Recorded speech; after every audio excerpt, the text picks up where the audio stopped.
Bismillahirrahmanirrahim. Assalamualaikum warahmatullahi wabarakatuh.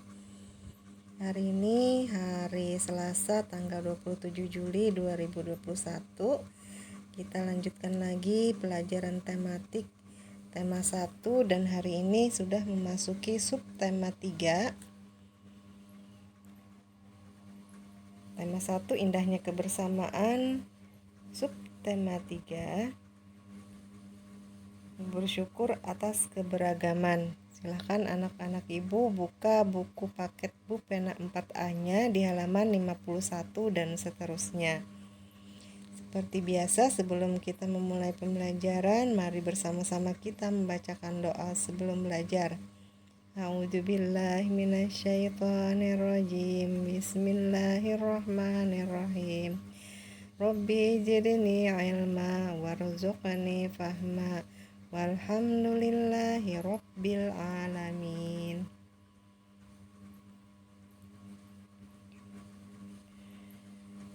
Pada pembelajaran hari ini yaitu muatan bahasa Indonesia dan ilmu pengetahuan sosial.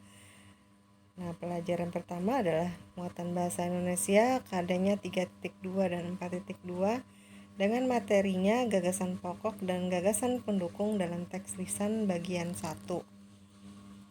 Yang dimaksud dengan teks lisan adalah teks yang dibacakan. Gagasan pokok dan gagasan pendukung dalam teks lisan ditemukan dengan cara menyimak. Menyimak artinya mendengarkan dengan seksama hal yang dibacakan atau dibicarakan. Contoh, sini ada paragraf yang terdiri dari satu paragraf. Salah satu bentuk keragaman di Indonesia yang mampu menarik wisatawan adalah makanan, terutama makanan tradisional. Wisatawan yang datang ke Indonesia akan dimanjakan dengan makanan tradisional Indonesia, tersaji dengan beberapa jenis, rasa, hingga bentuk penyajian. Ada berbagai jenis makanan tradisional, mulai dari makanan utama seperti papeda hingga kudapan seperti getuk. Nah, coba kalian lihat, yang bertuliskan warna oranye ini adalah kalimat utama. Sedangkan yang berwarna biru ini disebut dengan kalimat penjelas. Nah, gagasan pokok yang ada di paragraf tersebut adalah terdapat pada kalimat utama di awal paragraf. Gagasan pokoknya yaitu makanan tradisional Indonesia mampu menarik wisatawan. Kemudian gagasan pendukungnya ini terletak di bagian biru. Maka gagasan pendukungnya yang pertama yaitu makanan tradisional khas daerah dapat memanjakan wisatawan. Kemudian yang kedua, makanan tradisional memiliki beragam jenis, rasa, dan penyajian. Yang ketiga, jenis makanan tradisional berupa makanan utama hingga kudapan. Gagasan pendukung ini bisa diambil informasi penting dari paragraf. Kemudian gagasan pokok dan gagasan pendukung dalam teks lisan bagian 2. Permainan tradisional Indonesia mengajarkan kita banyak hal, antara lain kerjasama, kejujuran, dan kekompakan.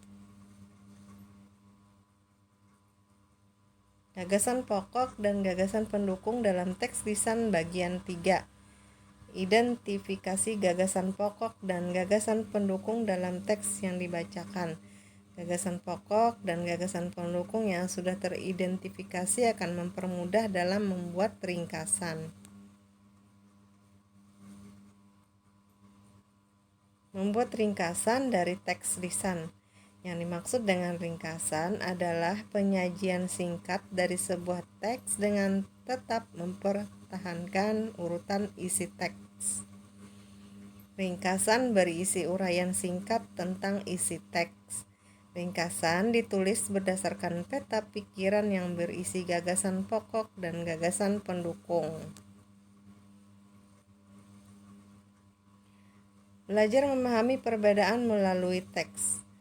Ringkasan adalah penyajian singkat dari sebuah teks dengan tetap mempertahankan urutan isi teks. Ringkasan berisi uraian singkat tentang isi teks. Ringkasan ditulis berdasarkan peta pikiran yang berisi gagasan pokok dan gagasan pendukung dalam teks lisan.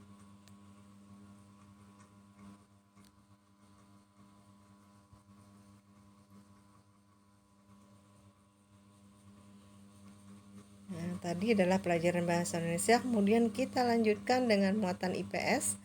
KD-nya 3.2 dan 4.2. Materinya makanan tradisional sebagai identitas bangsa Indonesia. Indonesia kaya akan keragaman budaya. Salah satunya berupa makanan tradisional. Yang pertama, makanan tradisional dari Jawa Barat yaitu nasi timbel. Nasi dibungkus daun pisang. Beras yang digunakan adalah beras bagoto, yaitu beras merah campuran. Kemudian nasi timbel terdiri dari nasi, ikan goreng, tempe, sambal terasi, dan lalapan. Contoh yang kedua adalah makanan dari daerah Bali yaitu nasi jinggo. Nasi pulen yang dibungkus daun pisang dengan porsi kecil. Kemudian dilengkapi dengan mie goreng dan suiran ayam pedas. Yang ketiga, makanan daerah Papua yaitu papeda. Papeda ini terbuat dari bubur sagu. Papeda memiliki rasa tawar, kemudian disajikan dengan tongkol atau mubarak kuah kuning. Yang keempat, bubur Manado itu berasal dari Sulawesi Utara. Bubur putih yang berisi campuran jagung manis, labu, kangkung, bayam, dan kaldu ayam. Bubur Manado juga dapat disajikan dengan suiran ikan cakalang goreng. Bentuk-bentuk keragaman daerah asal. Nah, yang di sini adalah keragaman dari setiap daerah meliputi yang pertama suku bangsa, yang kedua bahasa daerah, ketiga rumah adat, 4 pakaian tradisional, yang kelima alat musik, dan keenam agama. Nah, itu adalah keragaman dari setiap daerah. Di sini dicontohkan keragaman daerah asal Jawa Tengah. Bahasa yang dipakai adalah bahasa Jawa. Rumah adat dari Jawa Tengah yaitu joglo. Kemudian senjata tradisionalnya adalah keris. Alat musik tradisional dari Jawa Tengah yaitu gamelan. Nah, demikian tadi pelajaran pada hari ini. Ibu ucapkan terima kasih atas perhatiannya. Assalamualaikum warahmatullahi wabarakatuh.